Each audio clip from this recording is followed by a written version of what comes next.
La France-Afrique n'est pas morte, comme tentent de le faire croire les discours officiels. Elle s'est juste transformée en une Atlantafrique.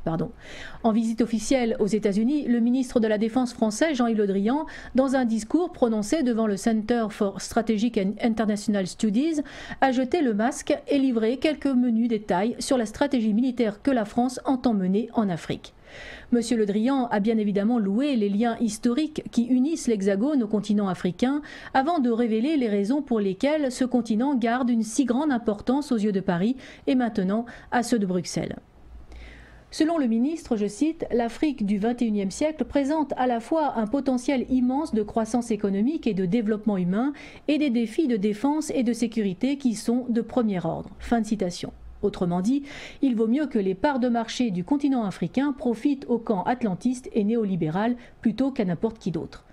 On sera gré au ministre de s'être abstenu pour une fois d'avancer l'argument éculé de l'aventure humanitaire pour justifier le retour, ou plus exactement le renforcement militaire, de la France et de l'Union européenne sur le continent africain. En effet, malgré des coupes drastiques dans le budget de l'armée française, réduisant ses capacités opérationnelles, mais surtout les capacités d'innovation et de production de l'industrie d'armement nationale, une base opérationnelle avancée française devrait s'établir à Abidjan. La Côte d'Ivoire est pourtant loin d'être pacifiée et les milices continuent à faire régner la terreur sur les populations ivoiriennes insoumises au pouvoir quasi dictatorial du président Ouattara. Le bilan de l'insécurité ambiante, le chômage, la misère, l'exacerbation de la fracture sociale, les scandales de corruption et le bâillonnement des libertés ne cessent d'entamer la très faible popularité dont jouissait encore le président imposé par Paris. Pour remercier d'ailleurs celui qui le maria, puis qui le fit roi, en destituant militairement le président Gbagbo, Ouattara a discrètement convié Nicolas Sarkozy à célébrer son 72e anniversaire dans son immense propriété, loin des regards indiscrets.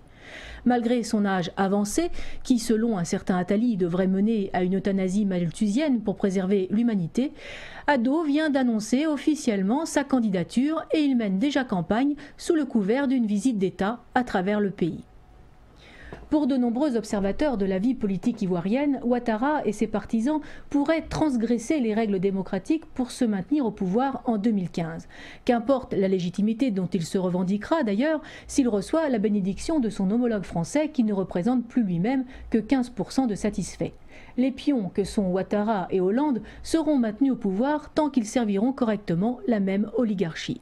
C'est ce qu'ont compris les prétendants ou les chefs d'État en place qui assurent Washington via Paris de leur vassalité en échange d'une nomination ou de leur maintien à leur poste. Comme c'est actuellement le cas en République centrafricaine, avec l'adoubement par Laurent Fabius de Catherine Samba-Panza qui sait pouvoir compter sur le soutien de la France.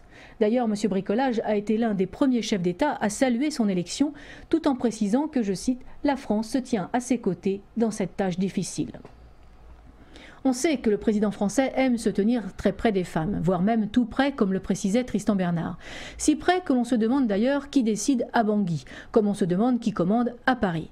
Qui a d'ailleurs décidé de laisser s'envenimer des situations laissant ressurgir des haines religieuses et ou ethniques qui avaient pourtant quasiment disparu sous l'influence de la colonisation européenne. Alors, comme le précisait en introduction le ministre de la Défense français, l'Afrique du XXIe siècle présente à la fois un potentiel immense de croissance économique et de développement humain et des défis de défense et de sécurité qui sont de premier ordre. Dommage que les Africains soient les derniers à en profiter. La guerre économique et néocoloniale qui se développe au nom de la mondialisation a au moins eu le mérite de clore cette partie de l'histoire que certains historiens ont, à tort, nommée la décolonisation.